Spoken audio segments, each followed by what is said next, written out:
हम बिहार राज्य के सभी छात्र जो मुख्य परीक्षा को लेकर लगातार कार्य कर रहे थे। हालांकि बीच में व्यवधान था जिसके कारण आपकी कक्षाएं कुछ दिन मुख्य परीक्षा की रुकी थी, लेकिन आपको बताया गया था कि 1 जुलाई से आपकी ये कक्षाएं निरंतर चलेंगी और अब आपकी कक्षाएं निरंतर चल भी रही हैं।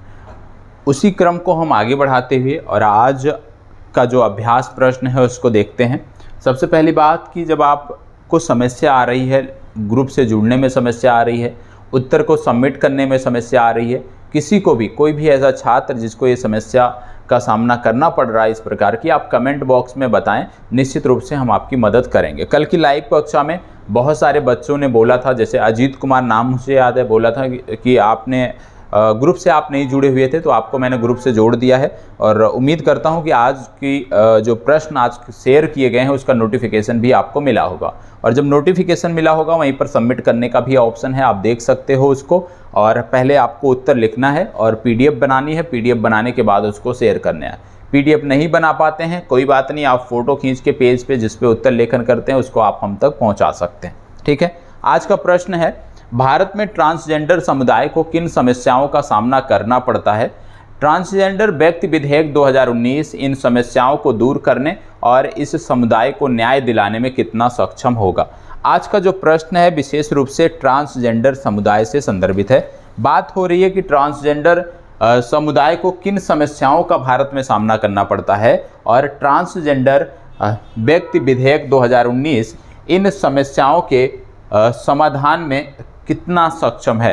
तो ऐसे सभी छात्र जिनको BPSC का प्रीलिम्स देना है और आपकी तैयारी विधिवत है, तो आप सभी लग जाइए ईमानदारी के साथ अपनी मुख्य परीक्षा की तैयारी में, क्योंकि यदि आप प्रीलिम्स क्वालिफाई भी कर लेते हैं और मुख्य परीक्षा में बेहतर नहीं कर पाते तो आपकी मेहनत बेकार हो जाएगी।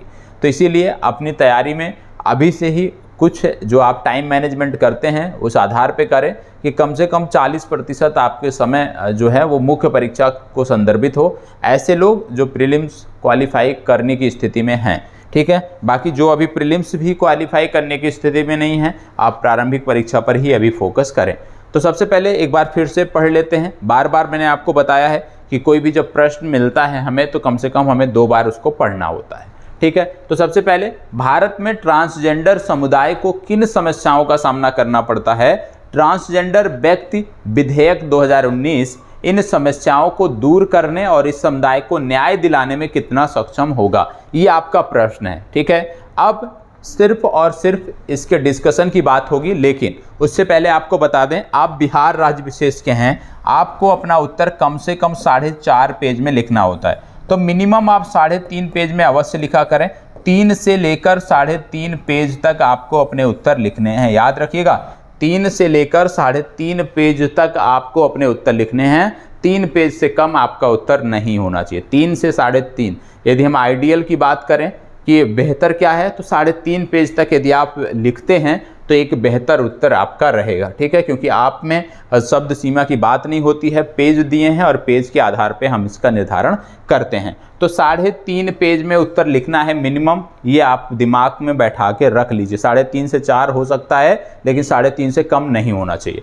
ठीक है, और विशेष रूप से यदि किसी उत्तर में आप 3 तक पहुंच रहे हो तो भी ठीक है, लेकिन 3 से कम तो एकदम नहीं होना चाहिए, क्योंकि यदि आप 3 पेज से भी कम लिखते हो तो निश्चित रूप से आपको अंक कम मिलेंगे और वो आपकी मुख्य परीक्षा क्वालिफिकेशन की रेस से आपको बाहर करेंगे। तो जो मानक है उस आधार पे आपको उत्तर लेखन करना है। चलिए अब शुरुआत करते हैं कि इस प्रश्न को कैसे लिखना है, कहाँ से शुरुआत करनी है, कितने भागों में बांट कर लिखना है, उसकी अब हम बात करने वाले हैं। सबसे पहले आपको बता दें कि कोई भी प्रश्न हमने बोला है तो उसको 2 बार पढ़ना है। हमने 2 बार पढ़ लिया इस प्रश्न को। ठीक है, भारत में ट्रांसजेंडर समुदाय को किन समस्याओं का सामना करना पड़ता है? ट्रांसजेंडर विधेयक 2019 समस्याओं को दूर करने और इस समुदाय को न्याय दिलाने में कितना सक्षम होगा। प्रश्न पढ़ने के बाद हमने आपको बताया है कि जो कीवर्ड होते हैं उसको अंडरलाइन करना होता है। इस प्रश्न को हमने पढ़ने के बाद हमें समझ में आया कि इसका पहला कीवर्ड है ट्रांसजेंडर समुदाय, क्योंकि प्रश्न जो है वो पूरा का पूरा इसी समुदाय पर आधारित है। ट्रांसजेंडर समुदाय की ही बात यहाँ पे हो रही है। तो ट्रांसजेंडर समुदाय जो है ये आपका एक कीवर्ड हो गया। दूसरा, यहाँ पे आगे जब आप बढ़ोगे तो आपको देखने को मिल रहा होगा ट्रांसजेंडर व्यक्ति विधेयक 2019। ठीक है, ये आपका दूसरा कीवर्ड है। आपको जो अपना उत्तर लिखना है वो सबसे पहली बात कि ट्रांसजेंडर समुदाय क्या है ये बताओगे, ट्रांसजेंडर समुदाय की समस्याओं को आप बताओगे, और अपने उत्तर के दूसरे भाग में आप बताओगे कि ट्रांसजेंडर व्यक्ति जो इनके अधिकारों के संरक्षण के लिए विधेयक लाया गया 2019 में, उसकी क्या स्थिति है वो आपको बताना है। तो इस प्रकार से आप अपना जो उत्तर है वो दो भागों में बांटकर लिखोगे। पहले भाग में ट्रांसजेंडर समुदाय की समस्याओं को आप बताओगे भारत में, दूसरे भाग में इनसे संदर्भित जो विधेयक लाया गया है वो विधेयक किस प्रकार से इनकी समस्याओं को दूर करने में सक्षम है उसकी चर्चा आप करोगे। अब बात आती है कि अपने उत्तर की शुरुआत आप कहां से करोगे। तो सबसे पहले जो आपके अपने उत्तर की शुरुआत है, आपने कीवर्ड पढ़ा, लिखा है ट्रांसजेंडर समुदाय, मतलब जो आपको अपने उत्तर की शुरुआत करनी है, सबसे पहले अपने उत्तर में आप यह बताओगे कि भारत में ट्रांसजेंडर समुदाय होता क्या है। सबसे पहले शुरुआत यहीं से होगी कि ट्रांसजेंडर समुदाय होता क्या है, हम ट्रांसजेंडर किनको कहते हैं। ठीक है, सबसे पहली बात ये आपकी होगी। और जब ट्रांसजेंडर व्यक्ति के बारे में आप बता देते हो, फिर इसके बाद उनकी समस्याओं की बात होगी। चलिए, अब बात आती है ट्रांसजेंडर होते क्या हैं। भारत में ट्रांसजेंडर किनको कहा जाता है, हम और आप ट्रांसजेंडर शब्द का प्रयोग किन के लिए करते हैं। तो ट्रांसजेंडर की जब बात करते हैं तो ट्रांसजेंडर शब्द का प्रयोग प्रायः ऐसे लोगों के लिए किया जाता है, भारत के संदर्भ में यदि बात करें, हम और आप यदि जो हम समझते हैं ट्रांसजेंडर का मतलब, ऐसे व्यक्ति के लिए किया जाता है, ऐसे समूह के लिए किया जाता है जिनकी जो पहचान है वो जन्म से ही, यदि हम बात करें उनकी जो पहचान है, लैंगिक पहचान, उनके जन्म लिंग से भिन्न होती है। उनकी जो जन्म लिंग है उससे उनकी पहचान भिन्न होती है। भारत में ऐसे समुदाय को ट्रांसजेंडर समुदाय के रूप में देखा जाता है, ऐसे व्यक्ति को ट्रांसजेंडर कैटेगरी में रखा जाता है। आज आप जानते हैं भारत में यदि हम बात करें तो चारों तरफ आप भारतीय समाज में यदि आप देखेंगे तो आपको देखने को मिलता है कि पुरुष वर्चस्ववादी समाज आपको देखने को मिल रहा है। और पुरुष वर्चस्ववादी समाज के चलते, पुरुष वर्चस्ववादी समाज की बाहुलता के चलते, इनका आधिपत्य होने के चलते जो ट्रांसजेंडर समुदाय है वो आप कह सकते हो बहुत ही दयनीय स्थिति में है। क्यों? क्योंकि इनके कुछ सामाजिक पूर्वाग्रह हैं जो पुरुष वर्चस्ववादी समाज बनाकर लेकर चलता है। कुछ इनके वैकल्पिक जो इनके आप कह सकते हैं इनके लिंग को मानने वाले जो लोग हैं उसको अपराध मानते हैं, इनको आप कह सकते हो घृणा की नज़रों से देखा जाता है। तो भारत में विशेष रूप से जब आप बात करते हो तो आपको ये समझना है कि ट्रांसजेंडर होना, विशेष रूप से भारत की बात करें, हालांकि विदेशों में इसके लेकर काफ़ी कार्य किए जा रहे हैं, विदेशों में बहुत अच्छे अच्छे पदों पर ट्रांसजेंडर समुदाय के व्यक्ति नियुक्त भी हुए हैं। भारत में भी ऐसा हुआ है। आप देखते होंगे शबनम मौसी नाम की एक ट्रांसजेंडर थी जो बहुत पहले वर्ष 1983 या 84 के आसपास मध्य प्रदेश से जो है विधायक चुनी गई थी। तो ऐसा नहीं है कि भारत में उनके लेकर काम नहीं हो रहा है, भारत में लगातार काम हो रहा है। कई राज्य ऐसे हैं जो इनको आरक्षण दे रहे हैं, कई राज्य इनके लेकर बेहतर कार्य कर रहे हैं। तो भारत में भी काम हो रहा है, लेकिन अभी उस आधार पर यदि हम बात करें तो उस आधार पे काम भारत में नहीं हो रहा है। तो ट्रांसजेंडर क्या होते हैं, सबसे पहले आप ये बताओगे। ट्रांसजेंडर की परिभाषा क्या है, ट्रांसजेंडर किसे कहते हैं ये आप बताओगे। कम से कम इसको 5 से 6 पंक्तियों में आप बता सकते हो। और इसके बाद जब आप ट्रांसजेंडर आप बता देते हो कि ट्रांसजेंडर होते क्या हैं, फिर आप आओगे अपने उत्तर के अपने प्रश्न के जो की पॉइंट हैं कि ट्रांसजेंडर समुदाय की भारत में समस्याएं क्या हैं। और यहाँ पे आप हेडिंग डाल भी सकते हो कि भारत में ट्रांसजेंडर समुदाय की समस्याएं, और उसके बाद इनको पॉइंट वाइज करके लिख सकते हो। या तो एक दूसरा तरीका है कि सबसे पहले जो भी समस्याएं हैं, जैसे आपने लिखा भारत में ट्रांसजेंडर समुदाय की समस्याएं, और इसके बाद पॉइंट आउट करके पहले आप लिख दो 1, 2, 3, 4 जितनी भी समस्याएं हैं, इस तरह से लिख सकते हो। दूसरा तरीका है कि इस तरह से एक एक समस्या लिख सकते हो आप, इसके बाद फिर इनकी आप डिटेलिंग कर दो। भारत में जब इनकी समस्याओं की हम बात करते हैं, ट्रांसजेंडर समुदाय की समस्याओं की बात करते हैं, तो जो सबसे बड़ी समस्या है और जो सबसे आप कह सकते हो पीड़ादायक स्थिति प्रदान करती है वो है भेदभाव। सबसे बड़ी समस्या और इनके लिए जो सबसे पीड़ादायक समस्या है वो है भेदभाव। ठीक है, आप जानते हो सबसे बड़ी समस्या भारत में ट्रांसजेंडरों के संदर्भ में यदि हम बात करें वो है भेदभाव। दूसरी सबसे बड़ी समस्या क्या है कि वर्चस्व पुरुषवादी समाज में यदि हम बात करें, जो भारतीय समाज है उसमें यदि हम बात करें, तो इनको क्या है कि इनके जो परिवार वाले होते हैं वो भी इनको सपोर्ट नहीं करते हैं। मतलब आप कह सकते हैं कि इनको पारिवारिक समर्थन का अभाव होता है, पारिवारिक समर्थन इनको नहीं मिल पाता है। तो दूसरी सबसे बड़ी समस्या है पारिवारिक समर्थन का ना मिलना। पारिवारिक समर्थन का ना मिलना इनकी दूसरी बड़ी समस्या होगी ट्रांसजेंडर की, जब आप भारत के संदर्भ में बात करते हो। ठीक है, और जब दूसरी समस्या की जब हम बात कर रहे हैं, अब हम आ जाते हैं दूसरे पेज पे, यहाँ पे हम बात करेंगे। पहला हमने देखा भेदभाव, सबसे बड़ी समस्या भेदभाव। दूसरा पारिवारिक समर्थन का अभाव, क्योंकि परिवार वाले त्याग कर देते हैं और फिर ऐसे ट्रांसजेंडर समुदाय के जो व्यक्ति होते हैं उनसे कोई वाक़या नहीं रखते हैं। तो पारिवारिक जो आप कह सकते हो एक जो मनोबल बढ़ता है, जो समर्थन परिवार का मिलता है, तो चीज़ें कुछ अलग होती हैं। तो पारिवारिक समर्थन का जो अभाव है ये बहुत बड़ी समस्या है। ठीक है, पारिवारिक समर्थन का अभाव। इसके अतिरिक्त तीसरी समस्या क्या है? इसके अतिरिक्त यदि हम बात करें इनके लिए जो तीसरी समस्या है वो है कि अवांछित ध्यान। जो ट्रांसजेंडर समुदाय के व्यक्ति हैं, जब भी ये कहीं पे जाते हैं, किसी स्थान पे जाते हैं, तो अनावश्यक रूप से लोग कमेंट करते हैं, अनावश्यक लोग जो है अनावश्यक रूप से लोगों का ध्यान इन पे जाता है, तो अवांछित ध्यान भी इन पे रहता है।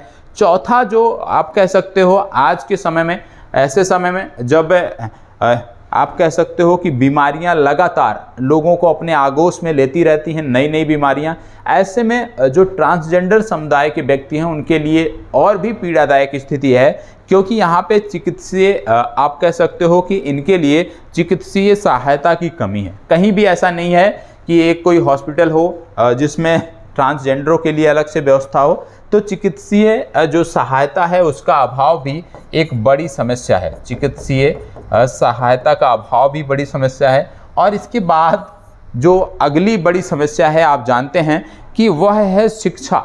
शिक्षा आप जानते हैं एक बड़ी समस्या है इनके लिए, कि शिक्षा के लिए बहुत विशेष प्रावधान नहीं है इनके लिए। साथ ही साथ ऐसा नहीं है कि हर कोई विद्यालय जो है वो ट्रांसजेंडर बच्चे को जो है वो एडमिशन दे देता है, क्योंकि भेदभाव के कारण जो है इनको स्कूलों में प्रवेश नहीं मिल पाता है, कॉलेजों से वंचित कर दिया जाता है। तो इससे शिक्षा आप कह सकते हो शिक्षा का जो अधिकार है वो इनको नहीं मिल पा रहा है। तो इस तरह से चीज़ें आप देख सकते हो, 4-5 मुख्य समस्याएं हैं। अब एक एक करके इनकी हम बात कर लेते हैं। जैसे जब आप बात करते हो भेदभाव की, तो भेदभाव को आप कई संदर्भों में देख सकते हो, जैसे शिक्षा के संदर्भ में भेदभाव, रोजगार के संदर्भ में भेदभाव, ठीक है, नियम कानूनों के संदर्भ में भेदभाव, ठीक है। इसके साथ साथ इसी में आप जोड़ सकते हो चिकित्सा के संदर्भ में भेदभाव।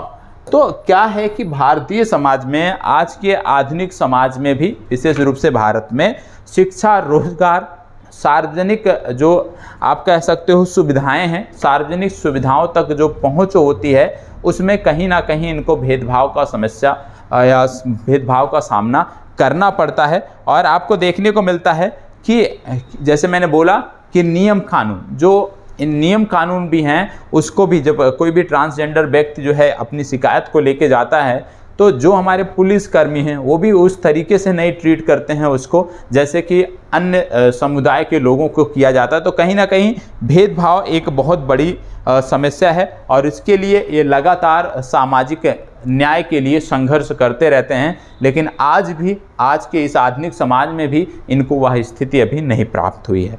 इसके साथ साथ बात करें दूसरा, पारिवारिक समर्थन का अभाव। आप जानते होंगे, आप समझते होंगे, आप तैयारी कर रहे हैं कि पारिवारिक समर्थन का ना मिलना, परिवार का सपोर्ट ना मिलना कितना आप कह सकते हो आपके जो व्यक्तित्व है, आपकी जो तैयारी है, आप जो कर रहे हो, उसको कितने प्रभावित करती है। तो परिवार का समर्थन निश्चित रूप से एक बहुत भावुक पल भी होता है, और एक आपने आपको जो है आप कह सकते हो बहुत सारे लोग ऐसे होते हैं जिनको पारिवारिक समर्थन ना मिलने के कारण बहुत सारी बाधाएं आती हैं, आप कह सकते हो मनोबल टूटता है। आप तैयारी कर रहे हो, यदि आपके पास परिवार का समर्थन ना हो, आप बीपीएससी की तैयारी कर रहे हो, 1-2 बार आपने इंटरव्यू दे दिया, मेंस दे दिया, नहीं हो रहा है और परिवार का समर्थन भी ना मिले तो निश्चित रूप से जो मनोबल है वो हमारा टूट जाता है। तो पारिवारिक समर्थन आज के समय में पहले भी एक बड़ा आप कह सकते हैं पहलू रहा है। परिवार का समर्थन हर किसी को आवश्यक होता है। तो पारिवारिक समर्थन का अभाव जो है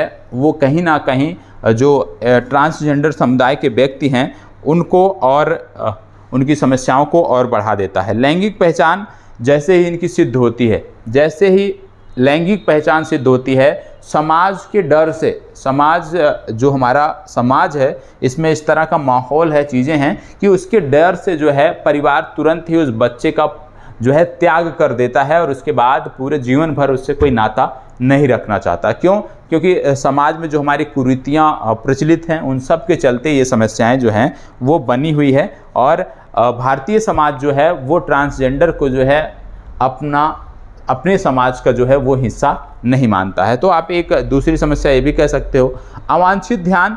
जैसे आप जानते हो कि आप अक्सर देखते होंगे यदि किसी भी सार्वजनिक प्लेस पे ट्रांसजेंडर व्यक्ति देखने को मिलते हैं तो लोग छीटाकशी करते रहते हैं, लोग कमेंट करते रहते हैं, लोग परेशान करते रहते हैं। तो कहीं ना कहीं एक बड़ी समस्या यह भी इस समुदाय के लोगों के लिए, इन लोगों के लिए है। इसके साथ साथ चिकित्सीय जो सहायता है, चिकित्सीय सहायता जो है उसकी कमी जो है आज इस समाज को बहुत ही आप कह सकते हो इनकी स्थिति को बहुत दयनीय स्थिति में पहुंचाने के लिए जिम्मेदार है। क्योंकि आज भारत में जहां पे HIV हो गया, इसके साथ साथ आप जानते होंगे कैंसर जैसी बहुत सारी गंभीर बीमारियां हैं, लेकिन क्योंकि HIV जो है एक संक्रामक बीमारी है और ये बहुत सारे ट्रांसजेंडर समुदाय के अधिकांश व्यक्ति जो है वो भी भिक्षावृत्ति करके और इस तरह से वेश्यावृत्ति में भी ये लोग हैं। तो इस तरह से अपना जीवन यापन किसी तरह से करते हैं क्योंकि सरकार द्वारा इस तरह की कोई समुचित व्यवस्था इनके लिए नहीं की गई है। और ऐसे में क्या है कि ये HIV के भी पीड़ित हो जाते हैं, उसके संक्रमण से भी प्रभावित होते हैं और चिकित्सीय सुविधा ना मिलने का कारण जो है ये भी आप कह सकते हो कि बहुत कम उम्र में जो है वो चिकित्सीय सहायता ना मिलने के कारण इनकी जो स्थिति है वो और ही बदहाल हो जाती है और ये एक बड़ी समस्या है। तो तंबाकू का सेवन भी करते हैं, ये नशा भी करते हैं, विभिन्न हार्मोन के लिए दवाइयाँ भी लेते हैं और इन सब को लेकर यदि एक पैनल बना दिया जाए, इनके लिए अलग से चिकित्सा व्यवस्था कुछ कर दी जाए तो शायद इन लोगों को भी जो है वो उसी तरह से आप कह सकते हो महसूस होगा, उसी तरह से इनको चीज़ें मिल सकेंगी जैसे भारत के अन्य समाज के लोगों को मिलती हैं। तो चिकित्सीय सहायता की जो कमी है वो एक बड़ी समस्या है जिसके चलते ये बेमौत मारे भी जाते हैं। इसके साथ साथ यदि हम बात कर रहे हैं, ये तो हो गई समस्याएं जिनके बारे में आप बता सकते हो, आप कुछ अन्य समस्याओं को भी जोड़ सकते हो। अब बात आती है कि ट्रांसजेंडर व्यक्ति के अधिकारों के संरक्षण के लिए जो विधेयक 2019 लाया गया उसमें क्या है, उसमें भी लोग सवाल उठा रहे हैं। विशेष रूप से इस समुदाय के लोग ही सवाल उठा रहे हैं, जिसमें ये बोला गया है, इस विधेयक में यह बोला गया है कि एक ट्रांसजेंडर व्यक्ति को स्वकथित लिंग पहचान का अधिकार होगा और यह विभिन्न अधिकारों पर भेदभाव को प्रतिबंधित करता है। तो इसमें कुछ नया नहीं है, ठीक है। लिंग पहचान स्वयं से अधिकार होगा, इसमें कुछ नया नहीं है, इससे उनकी स्थिति कुछ सुधरने वाली नहीं है। दूसरा बोला गया है कि प्रत्येक ट्रांसजेंडर को अपने परिवार के साथ रहने का अधिकार होगा। इस विधेयक में बात की गई है कि अपने परिवार के साथ रहने का अधिकार होगा यदि निकटतम जो उनके कह सकते हो रिलेटिव्स हैं, रिश्तेदार हैं, उनका देखभाल नहीं कर पाते हैं तो इनके लिए अलग से एक पुनर्वास केंद्र बनाया जाएगा और पुनर्वास केंद्र में इनको रखा जाएगा, ठीक है। तो ये हालांकि कह सकते हो कि ये चीज़ें ठीक हैं कि यदि किसी के परिवार वाले उसको एक्सेप्ट नहीं करते हैं, स्वीकार नहीं करते हैं ट्रांस लिंग पहचान के बाद, तो कम से कम सरकार ये व्यवस्था कर रही है कि उनका पुनर्वास किया जाए। ये कदम निश्चित रूप से इस विधेयक में जो ये कदम उठाया गया है ये बेहतर है। इसके साथ साथ सरकार ने इस विधेयक में बोला है कि अब जो ट्रांसजेंडर समुदाय के व्यक्ति हैं इनको जो है खेलों में आगे लाने का भी प्रयास होगा, इनको शिक्षा के संदर्भ में भी इनको आगे लाने का प्रयास होगा और साथ ही साथ सरकार इनको जो मनोरंजन के साधन हैं, मनोरंजन की जो सुविधाएं हैं वह भी सरकार इनको उपलब्ध कराएगी और साथ ही साथ केंद्र और इसके साथ साथ जैसे कि आप जानते हैं बहुत सारे लोग क्या हैं आज के समय में तकनीकी के दौर में लिंग जो है वो चेंज हो जाता है। तो सरकार यह भी व्यवस्था करा रही है इस विधेयक के अंतर्गत कि कोई भी ट्रांसजेंडर यदि है और अपना लिंग परिवर्तित कराना चाहता है तो वो करा सकता है। निश्चित रूप से आप कह सकते हो कि यह भी एक बेहतर कदम इस वर्ग के संदर्भ में कहा जाएगा। ठीक है, इसके साथ साथ यह भी बोला गया है इस विधेयक में, जिसको लेकर यहाँ पे बात हो रही है, जिसको लेकर यहाँ पे चिंताएं हैं और बहुत सारे लोग जो है इसकी आलोचना कर रहे हैं। इसमें बोला गया है कि भिक्षावृत्ति जो है, अब ये लोग जो है भिक्षावृत्ति नहीं करेंगे। भिक्षावृत्ति भारत में ट्रांस व्यक्तियों के आजीविका का प्रथम स्रोत रही है और अब इसको जो है आपराधिकृत घोषित कर दिया गया। आप जानते हैं ट्रांसजेंडर समुदाय के लोग अक्सर आपको ट्रेनों में मिल जाते हैं, अक्सर आपको बस स्टेशनों पर मिल जाते हैं विभिन्न शहरों के। तो ये लोग भिक्षावृत्ति के माध्यम से ही अपनी आजीविका अभी तक चला रहे हैं, क्योंकि इनकी संख्या भी लाखों में है। तो यदि इनको जो इनका भिक्षावृत्ति का काम था, यदि इसको अपराध घोषित कर दिया जाए तो निश्चित रूप से आपराधिकृत यदि घोषित कर दिया जाए तो निश्चित रूप से इस पूरे समाज के लिए आजीविका का एक बड़ा संकट उत्पन्न हो जाएगा और निश्चित रूप से यह एक गलत कदम है और इसी को लोग विरोध कर रहे हैं, इस समुदाय के लोग भी विरोध कर रहे हैं। क्योंकि भिक्षावृत्ति यदि इनको अपराध आपने बना दिया, भिक्षावृत्ति अपराध बना दिया, भिक्षावृत्ति आप इनसे नहीं करवाना चाहते, तो इनसे क्या कार्य लिया जा सकता है? इनको अभी ये जो वर्ग है उतना शिक्षित भी नहीं है कि आपने बंद करा दिया तो ये पढ़ लिख कर अधिकारी बन सकते हैं या जॉब पा सकते हैं। और यदि हम बात करें गवर्नमेंट, बहुत सारे राज्य सरकारें हैं जो मदद कर रही हैं, बहुत सारे राज्य सरकारें हैं जिन्होंने आरक्षण भी प्रदान किया है सरकारी नौकरियों में। लेकिन यदि प्राइवेट सेक्टर की बात करें, निजी क्षेत्र की बात करें, तो निजी क्षेत्र की स्थिति यह है कि आज भी निजी क्षेत्र जो है वो ट्रांसजेंडर समुदाय के जो व्यक्ति हैं, जो लोग हैं, उनको अपनाने को तैयार नहीं है, उनको जॉब देने को तैयार नहीं है।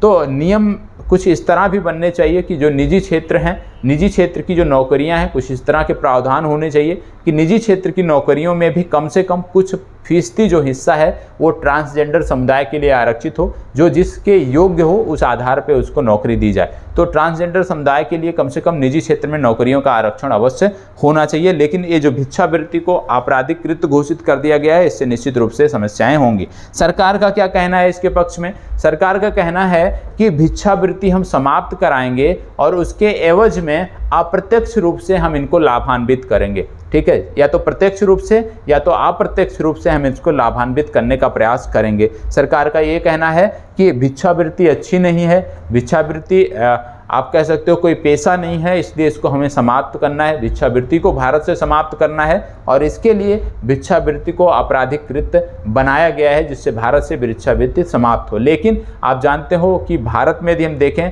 तो लाखों की संख्या में लोग हैं जो भिक्षावृत्ति के माध्यम से जीवन यापन कर रहे हैं। ऐसे लोगों के जीवन पर संकट उत्पन्न हो जाएगा यदि ये जो है कानूनी रूप में लागू हो जाता है। तो इसका बहुत सारा विरोध भी हो रहा है। और आप जानते हैं कि ट्रांसजेंडर समुदाय के सरकार को क्या करना चाहिए? सरकार को करना चाहिए कि ट्रांसजेंडर समुदाय के लोगों के लिए शिक्षा का भी अवसर उपलब्ध कराए। विभिन्न कॉलेज होते हैं, संस्थान होते हैं, उनमें कुछ सीटें आरक्षित की जाए ट्रांसजेंडर समुदाय के लिए, चाहे वो निजी क्षेत्र हों चाहे सरकारी क्षेत्र हों। और सरकार का इस विधेयक में प्रयास भी है कि शिक्षा की तरफ इनको ढकेला जाए, शिक्षा की तरफ इनको मोड़ा जाए और ये शिक्षित होकर अपने समाज को बदलने का प्रयास करें। तो ये तो था विधेयक की बात। ठीक है, तो आपने समझ लिया कि इनकी समस्याएं क्या हैं, इस विधेयक में सरकार ने क्या क्या कदम उठाए हैं। अब जब आपने सब कुछ समझ लिया फिर आपको कंक्लूजन करना होता है। जब आप समाप्त करते हैं अपना उत्तर, तो इसको कैसे समाप्त करेंगे?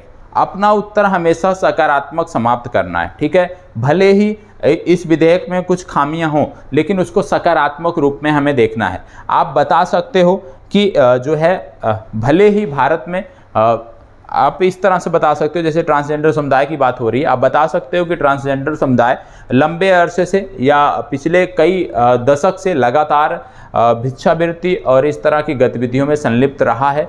उनको उस तरह के शिक्षा के अवसर पूर्व में नहीं मिल पाए हैं, उस तरह से स्वास्थ्य और अन्य सुविधाएं जो मूलभूत सुविधाएं मिलनी चाहिए भारत के एक नागरिक को, वह नहीं मिल पाए हैं। लेकिन पिछले कुछ वर्षों से जैसे जैसे समाज में जागरूकता आई है, जैसे जैसे सरकारों ने इस पर ध्यान दिया है, तो इसमें सुधार भी देखने को मिल रहा है। और आज की स्थिति यह है कि विभिन्न राज्य सरकार, जिसमें तमिलनाडु शामिल है, उड़ीसा शामिल है, इस तरह की कई सारी अन्य राज्य सरकारें हैं जिन्होंने ट्रांसजेंडर समुदाय के व्यक्तियों के लिए आरक्षण की भी व्यवस्था की है, शिक्षा में आरक्षण की व्यवस्था की है, नौकरियों में आरक्षण की व्यवस्था की है। और उसके बाद से लगातार आने वाले, हम उम्मीद कर सकते हैं कि आने वाले वर्षों में यह समुदाय जो है वो भारत के, जैसे भारतीय समाज में जैसे अन्य लोग रह रहे हैं, उसी प्रकार से समानता के साथ इनको भी रहने का अवसर मिलेगा।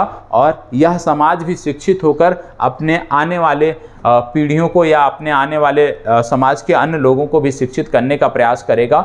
यदि भिक्षावृत्ति के बारे में आप कुछ लिखना चाहते हैं कि जिस पे सरकार ने रोक लगाया है, भिक्षावृत्ति का जो कानून था जिसको आपराधिकृत घोषित किया है, उस पर भी आप सकारात्मक दृष्टि में लिख सकते हो कि हालांकि इस पूरे समुदाय का जो आजीविका का प्रमुख साधन है वो भिक्षावृत्ति रहा है, लेकिन भिक्षावृत्ति को कहीं भी किसी भी तरीके से जायज़ नहीं ठहराया जा सकता, वैध नहीं ठहराया जा सकता। इसको समाप्त करना जो है वो उचित है, लेकिन ज़रूरी है कि जो लोग इस पर आश्रित थे, जिन लोगों की आजीविका भिक्षावृत्ति पर चलती थी, उनके लिए सरकार कुछ कदम उठाए जिससे उनको कठिनाइयों का, समस्याओं का सामना ना करना पड़े, वो लोग भुखमरी के शिकार ना हो, भुखमरी के कगार पर ना पहुंचे। तो इस प्रकार से आप एक बेहतर उत्तर लिख सकते हो। बैलेंस उत्तर आपको लिखना है, बैलेंस अप्रोच आपको रखना है, और इसमें आप विभिन्न राज्य सरकारों का जिक्र भी कर सकते हो जिनके द्वारा नौकरियों में आरक्षण दिया जा रहा है, विभिन्न राज्य सरकारों की बात कर सकते हो जिनके द्वारा शिक्षा में आरक्षण दिया जा रहा है। कुछ लोगों के यदि आप नाम जानते हो, जैसे मैंने मध्य प्रदेश की शबनम मौसी को बताया जो विधायक बनी थी बहुत पूर्व में, तो इस तरह से बहुत सारे मेयर भी बनी हैं, बहुत सारे अधिकारी भी बनी हैं, उसका भी जिक्र आप इस उत्तर में कर सकते हो। उम्मीद करता हूं कि ये चर्चा सकारात्मक रही होगी। एक बेहतर उत्तर लिखकर सबमिट करिएगा, जो भी कमियां होगी निश्चित रूप से हम और आप मिलकर दूर करेंगे, और हम सबका प्रयास यही होगा कि हमारी प्रारंभिक परीक्षा बेहतर हो और मुख्य परीक्षा में हम सफल हो सकें। धन्यवाद, बहुत बहुत आभार।